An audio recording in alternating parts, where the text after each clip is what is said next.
భగవద్గీతలో కృష్ణ భగవానుడు రెండు విషయాలు చెప్పిండు. ఇప్పుడు చెప్పుకుందాం. అవి ఏంటి అంటే, మన ధర్మాన్ని మనము పాటించాలి. మన ధర్మము మనకు శ్రేయస్సు, పరధర్మము భయంకరమైనది అని. ఇంకొకటి, వర్ణ సంకరము అనేది చాలా ప్రమాదకరమైనది, దానివల్ల మన జాతి పతనమవుతుంది అని. ఈరోజు చూస్తూ ఉంటే అది కనిపిస్తూ ఉందండి. ఎందుకంటారా? చూడండి, మోతీలాల్ నెహ్రూ, కమలా నెహ్రూ ఎంత గొప్పగా చదువుకున్నామండి వాళ్ళ గురించి మనము. వారి యొక్క కుమారుడు నెహ్రూ, చాచా నెహ్రూ అని పిల్లలందరూ అభిమానంగా పిలుచుకునే వాళ్ళంటే మనకెంతో అభిమానం ఉండేది. అది చదువుకుంటూ ఉంటే గులాబీ పువ్వు పెట్టుకుంటాడు అని ఇలా మాట్లాడుతూ ఉండేవాళ్ళం. అయితే అధికారానికి వచ్చిన తర్వాత అధికార దాహంతోనే ఆయన ధర్మం తప్పాడు, ధర్మాన్ని మర్చిపోయాడు. తన బిడ్డ ఏమో వర్ణ సంకరానికి కలిగింది. ఇప్పుడు వాళ్ళు ఏ కుటుంబానికి సంబంధించిన వాళ్ళు అంటే వాళ్ళు చెప్పుకోలేకపోతున్నారు. నెహ్రూ కుటుంబం అని చెప్పలేరు, గాంధీ కుటుంబం అని కూడా చెప్పలేని పరిస్థితిలో ఇప్పుడున్న వాళ్ళ వంశస్థులు ఎవరండి ఉన్నారు అంటే చూడండి ఎలా పతనం అయిపోయింది. అంతా మన భారతదేశంలో ఒక ఉన్నతమైన సంస్కారవంతమైన అత్యధిక ధనవంతులైన కుటుంబం అది. అటువంటి కుటుంబము మోతీలాల్ నెహ్రూ వాళ్ళ ఇల్లు అన్నీ కూడా త్యాగం చేసిండ్రు మన దేశం కోసం. వాళ్ళు చెయ్యంది కాలేదు, చేసిండ్రు అప్పుడు ఉన్న వాళ్ళందరూలాగా వారు కూడా. మరి ఒక్కొక్క మెట్టు వేస్తేనే ఈ స్థాయికి వచ్చాం మనం.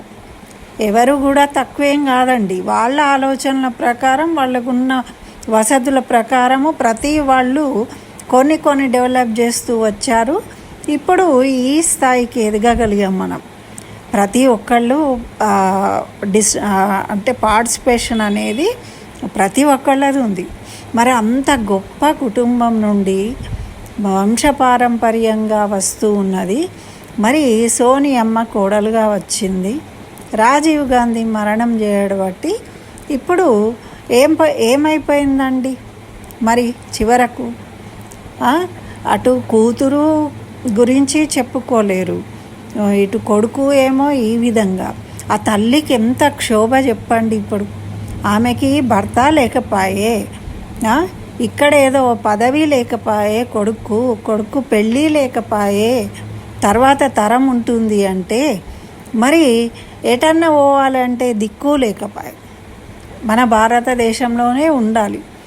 మరి ఆయన ఏమో చెప్తే వినని పరిస్థితి. ఆయన ఫ్రస్ట్రేషన్లో ఆయనకి ఒక రకమైన ఫ్రస్ట్రేషన్ అయిపోయి రాహుల్ గాంధీ ఏ విధంగా మారిపోయిండు, ఎంత పిచ్చిగా, ఎంత చిన్న అని చూస్తుంటే చాలా జాలనిపిస్తుంది, బాధ అనిపిస్తుంది. ఆ సోనియా మొహం చూస్తూ ఉంటే అయ్యో, ఒక తల్లి మనసు ఎంత క్షోభపడుతుంది తన కొడుకుని ఈ పరిస్థితులు చూసుకొని.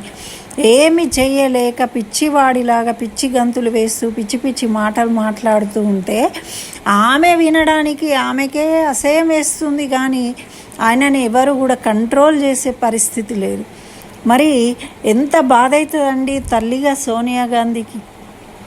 చూడండి, అందుకే మనము చిన్నప్పటి నుంచే పిల్లలతోని ఎలా ఉండాలి అనేది తెలుసుకోవాలి. డబ్బున్న వాళ్ళు, పదవి ఉన్నవాళ్ళు, గొప్పవాళ్ళు అదంతా ఏముండదండి. ఏ స్థాయిలో ఉన్నా కానీ మానసిక ప్రవృత్తి అనేదే ముఖ్యము. ఆ మానసిక స్థితి ఎలా ఉంటుందో దాన్ని బట్టే జీవితం సాగుతుంది. కాబట్టి పిల్లలను చాలా జాగ్రత్తగా చూడాలి. మన పెద్దలు మనకు అందించిన దాన్నే మనం పాటిస్తూ ముందుకెళ్ళాలి. అది మూలాన్ని ఎప్పుడు కూడా మర్చిపోవద్దు. మూలాన్ని ఎప్పుడు మర్చిపోయి వేరే దానికి వెళ్ళిపోతామో అప్పుడు మన పతనం ప్రారంభం అవుతుంది. చూడండి, ఇప్పుడు ఈ రాహుల్ గాంధీ కనిపిస్తున్నాడు. ఇంకా కొన్ని రోజులకు ఎవరుంటారండి వాళ్ళ వంశంలో? అంటే ఒక రకంగా వాళ్ళ జాతి వల్ల వంశం అనేది అంతరించిపోతూ ఉంది అనే కదా. కాబట్టి ఆ అమ్మని చూస్తూ ఉంటే సోనియమ్మని ఎంత బాధ కలుగుతుంది కదండి. ఆమెకి కడుపు కోత కదా ఇది. ఈయన ఇట్లా పిచ్చివాగుడు, ఆయనను కంట్రోల్ చేయలేక పాపం ఆ చెల్లె ప్రియాంక ఎంతో తెలివితేటలు ఉన్న పిల్ల కానీ పాపము ఇప్పుడు ఏమీ చేయలేని పరిస్థితి. ఈ విధంగా వీళ్ళ అన్నను ఏమీ చేయలేక అన్నకి సపోర్ట్ ఇవ్వాల్సి వస్తుంది. ఎందుకంటే మూర్ఖుల మనసు రంజింపలేము, ఒక రకమైన మూర్ఖత్వంలోకి వెళ్ళిపోయిండు ఆయన. కాబట్టి ఆయనని ఎవ్వరు కూడా ఏమీ చేయలేకపోతూ ఉన్నారు. ఆయన ఇష్టం ఉన్నట్టు ఓన్లీ సింగిల్ మ్యాన్ షో లాగా అయిపోయింది అన్నమాట కాంగ్రెస్ పార్టీ అంటే. ఎవ్వరు కూడా ఎదురు చెప్పే పరిస్థితి లేని అటువంటి భయంకరమైన స్థితిలో ఉంది ఇప్పుడు కాంగ్రెస్ పార్టీ. మనకెంత బాధ అండి, ప్రతిపక్షమే లేకుండా అయిపోతుందే భారతదేశంలో అని ఒక రకంగా ఇది స్థిరత్వానికి భంగంగా వాటిల్లుతుంది. ప్రతిపక్షం లేకుండా ఎప్పుడు కూడా ఉండకూడదు. ఎందుకు అంటే ప్రతిపక్షం ఉంటేనే బలంగా అధికారులు గవర్నమెంట్ అనేది సక్రమంగా పనిచేయడానికి ఉంటుంది. కానీ అందరూ కాంగ్రెస్లో ఎంతోమంది మంచి లీడర్లు లేరా అనండి, అందరూ ఉన్నారు. కానీ వాళ్ళందరూ కూడా ఏమీ చేయలేక నోరు మూసుకొని పాపము భరిస్తూ ఉన్నారు ఈయన చేసే తప్పులను. తప్పని తెలిసి కూడా వాళ్ళు బయటకు చెప్పుకోలేకుండా ఉన్నారు. ఎందుకు అర్థం కాదు మనకు. ఇప్పుడు కాదండి, పార్టీ ముఖ్యం కదా, పార్టీ మనుషులు ముఖ్యం కాదు, పార్టీ ముఖ్యము. అప్పటి నుంచి వచ్చింది మనకు స్వాతంత్రం తెచ్చిన పార్టీ, నెహ్రూ పాలించింది, ఇందిరాగాంధీ పాలించింది. వాళ్ళ మీద గౌరవం ఉన్నవాళ్ళు దీన్ని ఎదుర్కోవాలి, ఏదైనా సమస్యను పరిష్కరించుకోవాలి, ముందుకు రావాలి.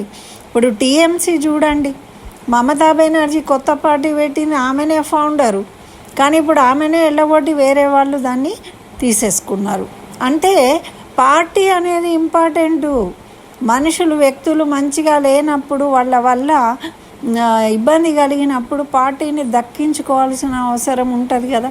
మరి ఆ కాంగ్రెస్ లీడర్స్ కూడా ఏం చేయలేకపోతున్నారు, ఆ తల్లి కూడా ఏమీ చేయలేకపోతుంది, ఎవరు కూడా కంట్రోల్ చేసే పరిస్థితి లేదు. కానీ దీని పర్యవసానం ఏం జరుగుతుందో అందరూ ఊహించవచ్చు. మీరు మీ కామెంట్లో తెలియజేయండి. కానీ ఇది చాలా ఎట్లా అంటే ఒక గొప్పగా ఉన్న పార్టీ అని చెప్పుకున్న స్థితి నుండి ఇట్లా మనం చూస్తుండగానే మన ముందు ఒక పెద్ద మహావృక్షము నిలువున కూలిపోతే ఎంత బాధ అనిపిస్తుందండి. అలా అనిపిస్తుంది ఈరోజు ఇలా ఈ ప్రవర్తనను చూస్తూ ఉంటే. అసలు విమర్శించే వాళ్ళు విమర్శిస్తున్నారు, కానీ ఆ విమర్శించడానికి కూడా మనకు మనసొప్పనే ఒప్పదండి. అటువంటి పరిస్థితి వాళ్ళ ముగ్గురిని చూస్తుంటే, పాప అమ్మాయి ప్రియాంకని చూస్తుంటే, ఆ సోనియా గాంధీని చూస్తూ ఉంటే, ఈ రాహుల్ గాంధీ ఇలా గెంతులు వేస్తూ ఉంటే, ఆ పక్కన ఉన్న పెద్ద పెద్ద లీడర్లు అందరూ కూడా ఏమీ అనలేక దిగమింగుకుంటూ చూస్తూ కాలం గడుపుతున్నారు. ఎంత భయంకరమైన విషయం అండి. కాబట్టే మన పిల్లలు చిన్నగా ఉన్నప్పటి నుంచి మనము ధర్మాన్ని పాటిస్తూ మనం ముందుకు వెళ్తేనే మన జాతి అనేది నిలబడుతుంది, మన వంశం అనేది ఒక గొప్ప చరిత్ర గల వంశమైనా కూడా ఎలా పతనమైపోతుందో మన కళ్ళారా కనిపిస్తుంది. కాబట్టి తప్పకుండా ఏ స్థాయిలో ఉన్న వాళ్ళైనా మన ధర్మం ముఖ్యం ఫస్ట్. కాబట్టి మన ధర్మాన్ని మనం ఫాలో అవుతూ ఉంటేనే మనము నిలబడగలుగుతాము. అది తెలుసుకోవాలి అందరూ కూడా. మరి దీనికి వీళ్ళు ఏం చేస్తే బాగుపడుతుంది, ఏమన్నా ఆలోచనలు ఉంటే మీరు కామెంట్లో తెలియజేయండి. స్వస్తి. సర్వం శ్రీకృష్ణ చరణారవిందార్పణమస్తు.